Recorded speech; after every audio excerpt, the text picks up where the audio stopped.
Okay folks, we're moving right along. As you can see, the bed's working.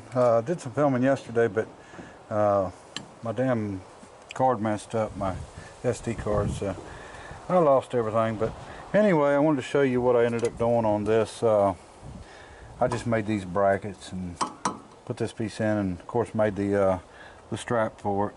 And the back is just a cross member I added in and bolted in and made the straps for it. I gotta cut this bolt off a little bit, but worked out good. You know, the tank's not touching anything. I've got mud flap actually between the tank and the 3-inch channel, so I don't have to worry about it. I've got a lot of loose ends to tie up. You know, just little stuff like hose clamps, getting them in place. I've got to move this. I've got to shorten this hose up just a little bit and bring this back this way some. And there's a steel mount on it they had welded to the frame, and I'm going to mount it somehow to where it comes out here. And then there's a tank or dual toolboxes that mount on this side, but I've got to go ahead and get these mounted first. And these are actually what the bed sits on. I don't have them done yet, so I've got to knock them out. The bed seems to work good. It's fast. You know, even at idle. You know, the bed's in pretty good shape. Everything else was pretty rough. You see, somebody's backed into something and bent the handle, so I've got to get all them straightened out. And both sides is bent. These are worse than the other, but just little stuff like that. And it was pretty rough on it, but had 2 leaks I've already fixed. Under reach, or the wheel lift, I guess you'd call it, and it works really good. And you know, the bed seems to be just fine. Now, when I first rolled it back, I heard a pretty good squeak and it kind of bothered me, but I figured out what it was. There's a piece right here, as you can see, and it actually has a piece back there, right there in the picture, and that is a lockout sort of, and that's so you can't tilt the bed until you roll it back. And you can see it's bent. I'm probably going to straighten that out and try to get that back working, and that way you can run it back off the locks before you tilt it, and they usually work out pretty good. And get some oil on it, or grease on it, so it don't squeal. But everything else seems to be okay. I don't have to hook a throttle up because this truck's got the piece on, you know, it's set up so you can idle it up through the cruise control. So, and you know, the winch seems to be fast enough, the bed's fast enough, I probably won't have to idle it up. You know, 1,000 RPMs, 9 gallons a minute, that's probably going to be fine. You know, if I went up just a little bit, I'm sure it would speed up pretty good, but I think it's good the way it is. I had a leak at the end right there on of the wheel lift, but it was just the lines. One of the fittings is still bent. I will replace it. But both lines were loose for some reason, or both fittings were loose. I don't know if somebody had them taken off and stuck them back on by hand, or if I possibly bumped them while I was swapping this bed over. But anyway, I haven't tightened these bolts up for the bed yet, and the 2 that I put in. And the reason I didn't is because, you know, I want to get the bed lined up at the front right before I tighten them down.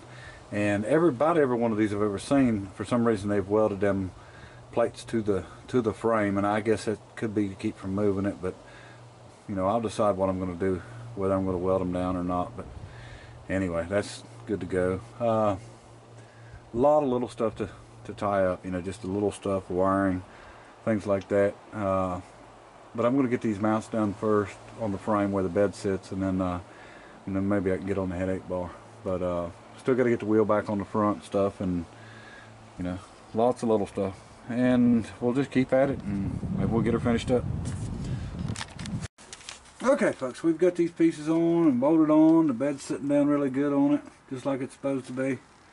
I left the room up here to put my 5-inch channel or 5-inch angle across at the front to put the locks on, so when the bed slides up it locks. And I'll show you the piece I was talking about back here.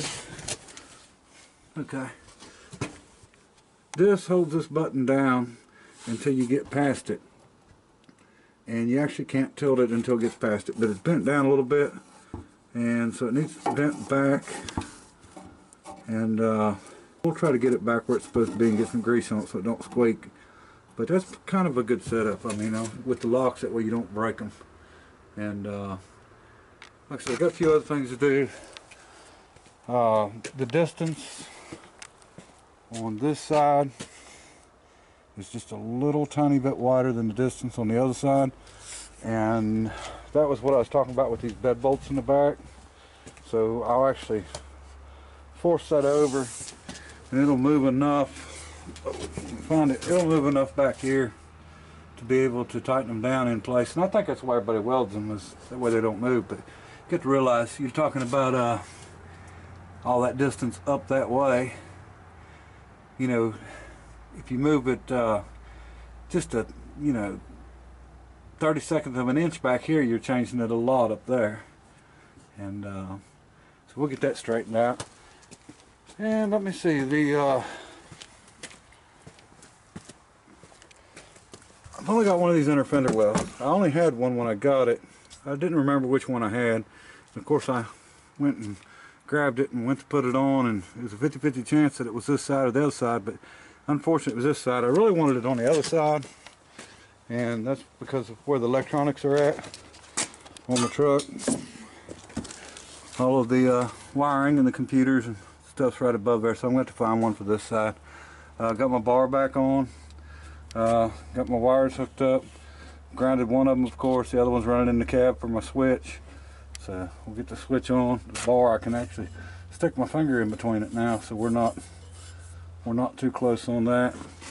And so everything's about finished up there. Like I said, I'll find an inner fender for it. And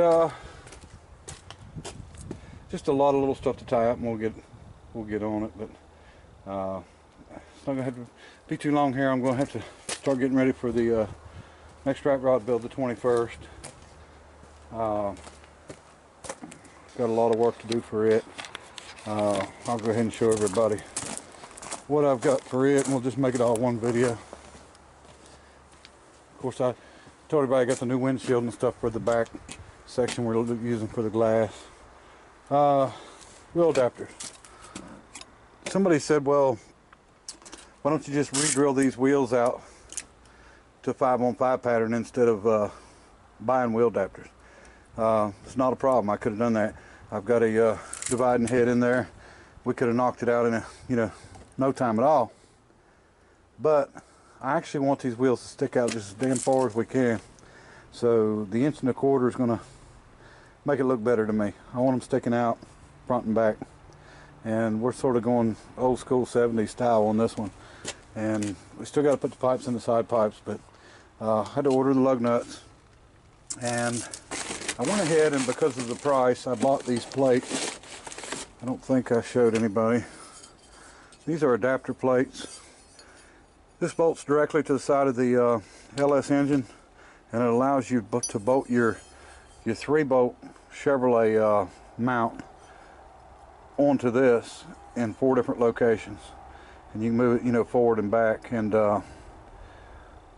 kind of works out really good because these are $29. I mean, you can't I can't make them for that, and I didn't know the the actual size of them anyway. If someone had a tracing of it, it'd be a little different. But so we've got them, so our engine should bolt right in. Picked up a hood, and our old hood, of course, was rusted all to be. But we got a problem. You can see the latch, the way it's made. Just a single latch. I don't know what year they quit that. They started this, so it's different. But I think what I'm going to do, since we've got a lot of people going to be here, and there's going to be somebody with nothing to do, we can lay these up on a set of sawhorses and just drill out all the spot welds, and we'll take the we'll just reskin this hood, and it's good enough where we can got one little place to straighten out, and we can grind it. And I don't even know if that, it might need to straighten out a little bit, but we can regrind everything and clean it up. It's in, the inner part's in really good shape. It would be fine to do that with, and then all the information for the service parts identifications here, except it's not going to say LS, but It just tells everything that this thing was bought with. But anyway, like I said, we're going to do all the brakes on it. And I've just got, you know, a few things I've still got to get together for it. And not having any luck finding 15-inch tires. I've got some 235s. I really wanted something a little bigger than that, but I do have some 235s down at the other storage lot on a vehicle that's mine, so I may have to go pull them off. And I think that's about it. But anyway, we're gonna get back on this thing a little bit. And I think I'll get these toolboxes. They got stainless doors on them. This one needs a little hinge work on this side. They're aluminum. Not the best boxes in the world. They're just two small boxes, not one full big one. Of course, all this mess was in it when I got it. That's an extra belt, but that's for the 6.5 turbo diesel. Yeah, this hinge is definitely gonna need some work. We'll work on it. I'd rather have a long box, but I think what we'll do is mount this on here. And then we're going to build a tray in the top and maybe put expanded metal on the sides of it, so if anything gets in it, it'll get going. And then we can use the top of it for a little bit of storage too.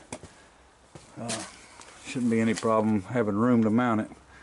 And like I said, we've still got to get our fuel fill mounted. But we're moving along. It's just a lot of this stuff's time consuming. I've got to get on the dump valves and get them done too. So, okay, we got one side fixed. This is driver's side. It was missing two balls on the end, so I went ahead and took two off the other side because I'm on the driver's side more than the passenger. I do use the passenger side when I'm alongside the road and I'm worried about getting run over, but and I'm going to leave the two balls off that are actually for the wheel lift until I can find a couple to put on. And somebody's replaced one of them. I'll show you. It's got a bigger one here, and you can see these are still bent. I hadn't straightened these. You know, I don't talk crap about people's work, but I will talk crap about somebody that didn't at least try to fix something. I mean, you can see how long that lever has been bad. This one looks like it must have been turned against it at one time and rubbing. But all I did was take the balls off. I took just a piece of pipe, slid over it, and bent them where they needed to be. I mean, just a quick job that could have been fixed a long time ago. But that would aggravate me to death trying to run it with them touching each other like that. That's just, I just couldn't do it. So, all right, let's get her done. All right, now we got the passenger side done, and I found two old balls. They don't match. Of course, that one don't match, but still better than not having nothing there. So it was bothering me, so I hunted a couple up. So we're good to go on this, and we can keep at it. So all right. I appreciate everybody watching, and we'll update you as we go. Bye.